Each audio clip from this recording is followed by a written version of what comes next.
Olá, pessoal, sejam bem-vindos a mais um Zoom na Saúde aqui da Dr. Play. Eu sou Marina Ribeiro e hoje o nosso tema é a miocardiopatia hipertrófica. Você sabe o que é isso? Para explicar para a gente um pouco mais sobre esse assunto, nós estamos recebendo o cardiologista do Hospital Alemão Oswaldo Cruz de São Paulo, Dr. Hélio Castelo. Doutor Hélio, é um prazer recebê-lo aqui no Zoom na Saúde. O prazer é meu, obrigado pelo convite.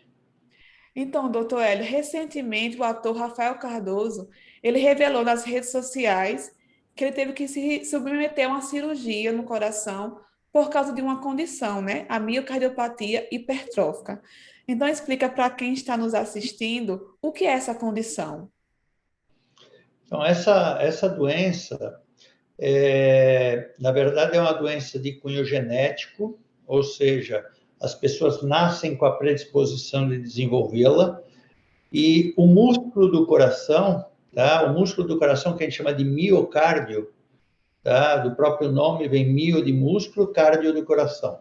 O músculo do coração, que é aquele que contrai, que faz o coração funcionar, do ventrículo esquerdo, que é a área do coração que manda sangue para o corpo todo, ele vai se hipertrofiando. O que significa isso? Vai se tornando mais espesso, mais grosso, tá? É que nem quando a gente faz academia, por exemplo, a gente faz ginástica no braço e fica com o músculo do braço hipertrofiado, ele fica mais grosso. Essa hipertrofia, esse aumento do músculo do coração, de uma forma que não tem relação com nenhuma outra doença, faz com que tenha uma dificuldade do coração se relaxar. Porque o coração, para funcionar, como ele é um saco de músculo, ele relaxa, se enche de sangue e depois ele contrai e esse sangue vai para frente. Quando ele está muito hipertrofiado, é como se ele se mantivesse boa parte do tempo contraído. Então, ele se relaxa com muito mais dificuldade. Com isso, ele enche menos e, na hora de contrair, também acaba mandando menos sangue para frente. Você tem a hipertrofia, a miocardiopatia hipertrófica, que obstrui a passagem do sangue para sair para todo o corpo, que a gente chama de obstrutiva, e tem a não obstrutiva. A obstrutiva que causa mais sintomas e pode causar problemas sérios na vida da pessoa. Doutor Hélio, quais são as complicações, as principais complicações que podem ser originadas dessa condição?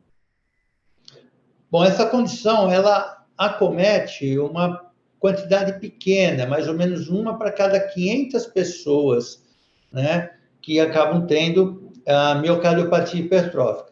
Quando ela não é obstrutiva, ou seja, você tem o aumento da espessura do coração em todo o seu diâmetro, vamos dizer assim, você controla muito mais fácil. Os sintomas podem ser um pouquinho de dor no peito, um pouco de cansaço, mas a pessoa dificilmente impõe um risco maior. E pode ter um pouco de arritmia também. Quando você tem a obstrutiva, o que significa? Imagina que a saída do coração é assim. Se eu tenho esse lado aumentado, ele é mais grosso, na hora que contrai, isso daqui acaba dificultando a passagem de sangue para ir para o corpo todo. Essa obstrução, ela pode causar desmaios, pode causar arritmia, que é quando o coração bate descompassado e mais rápido, e pode causar dor no peito. Os desmaios, inclusive, pode levar a uma condição grave que é a parada cardiorrespiratória. Muitos dos atletas que nós já vimos na televisão tiveram uma parada cardíaca no campo, fazendo atividade física, etc. Uma Recentemente, das né, causas, tivemos um caso na é, uma, Eurocopa. uma das causas é miocardiopatia hipertrófica. Tanto que as pessoas que fazem atividade física hoje, principalmente atividade física competitiva, é importante fazer um exame cardíaco para tentar ver se tem essa condição, porque é uma condição que às vezes até impede de fazer atividade física. O Rafael Cardoso, né, no post que ele fez nas redes sociais, Ele contou que já tinha, né? Ele nasceu com essa condição, mas que ele conviveu com ela por 35 anos, que é a idade que ele tem hoje, sem nenhuma complicação. Então, é possível, doutor, que as pessoas que tenham essa miocardiopatia, elas convivam com a doença sem precisar fazer uma intervenção cirúrgica? Sim, é possível. A pessoa nasce com miocardiopatia hipertrófica. Como eu disse, quando é bebê, quando é criança, geralmente essa hipertrofia, ou seja, esse aumento do músculo ainda é muito discreto. Isso vai aumentando mais. E geralmente os sintomas, quando aparecem, quando é obstrutiva, principalmente, né? Quando aparece no esforço ou na tensão, quando a pessoa, ou seja, quando a pessoa exige mais do seu coração. E aí os sintomas podem ser esse: dor no peito, arritmia, desmaios, falta de ar.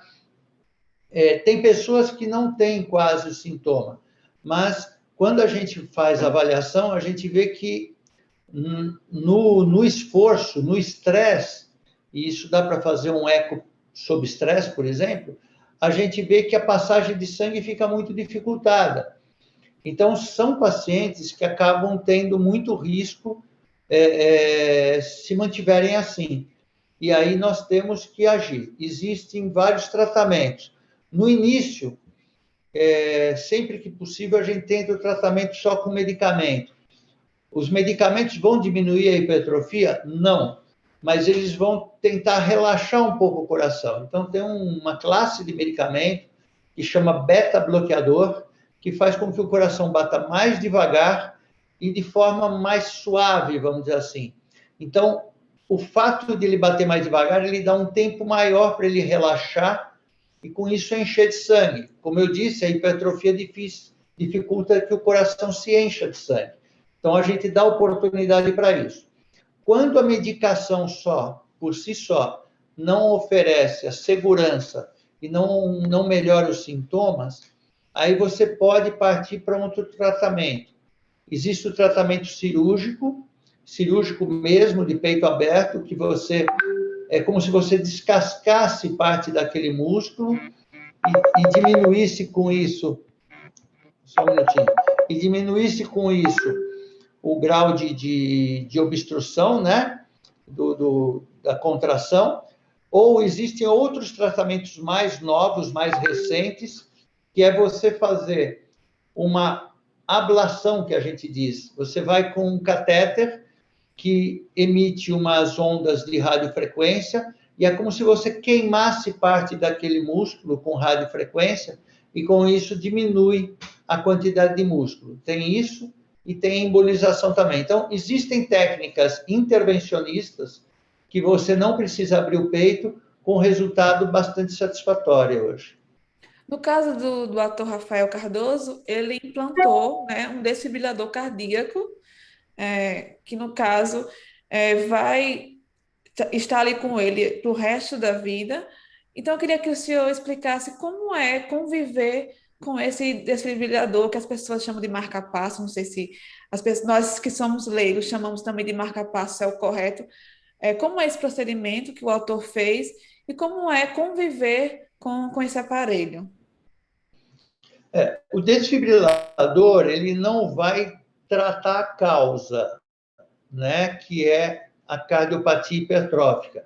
No entanto, como eu disse, a cardiopatia hipertrófica, ela pode, uma das complicações dela, ela causar arritmia, e arritmia grave, que a gente chama de taquicardia ventricular ou fibrilação ventricular, esse nome super complicado, que nada mais é do que uma parada cardíaca. Foi o que aconteceu com o jogador recentemente da Dinamarca, se eu não me engano, O Eriksen.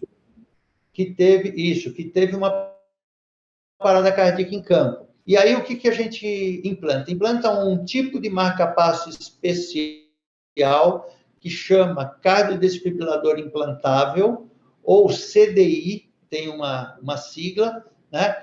Esse cardiodesfibrilador implantável é um marca-passo em que ele detecta essa arritmia logo no início, a hora que está começando, e ele dá um choque imediato no coração da pessoa, um choque de baixa carga, porque está lá dentro do coração, ele dá um choque de baixa carga que seria semelhante àquele choque que dá no peito na hora da parada cardíaca, só que com menor intensidade, obviamente. E isso reverte a arritmia. Então, o cardiodesfibrilador é um procedimento relativamente recente, ele deve ter cerca de 10 anos aí no mercado de uso indiscriminadamente, e ele realmente salva vidas, porque a indicação do cardiodesfibrilador é para pessoas que têm arritmia grave, que não consegue controlar com medicamento, nem com nenhum outro método, e que pode levar à parada cardíaca. Então, você coloca esse desfibrilador para toda hora que aquela arritmia vai começar, ele reverte a arritmia através de um pequeno choque e com isso a pessoa sobrevive. Então, que bom, doutor. tudo aquilo, se aquele jogador de futebol tivesse um caso de desfibrilador, ele teria revertido logo que ele tivesse a crise. Pode perguntar, desculpe, pode falar. Não, era só isso. Eu ia falar, que bom que já existem, né, técnicas e aparelhos que, nesse caso, ajudam a salvar vidas, né? O senhor citou o caso do Eriksen da Dinamarca, que foi realmente, eu estava assistindo a partida e foi uma cena chocante. Que bom que ele teve ali o socorro imediato, né? Infelizmente, outras pessoas não têm essa sorte. Mas, doutor, eu queria agradecer a sua presença aqui no Zona Saúde, a sua entrevista, falar dessa condição, né, que as pessoas começaram a procurar mais por causa do ator, né, do Rafael Cardoso, que postou que tem essa condição, mas também para falar da importância de se consultar regularmente com o cardiologista, fazer exames periódicos, exames preventivos, para detectar essas condições e assim melhorar o tratamento e melhorar o diagnóstico e ajudar a salvar vidas. Muito obrigada e já espero o senhor em próximos Zooms. Muito Tá bom, obrigado e doutor. parabéns aí pelo Obrigada. trabalho. Obrigado Tchau, pela tchau. entrevista. Tchau, tchau. E se você está gostando do nosso conteúdo, se inscreve no canal, curte esse vídeo e compartilha com amigos e familiares. Eu te espero no próximo Zoom. Até lá!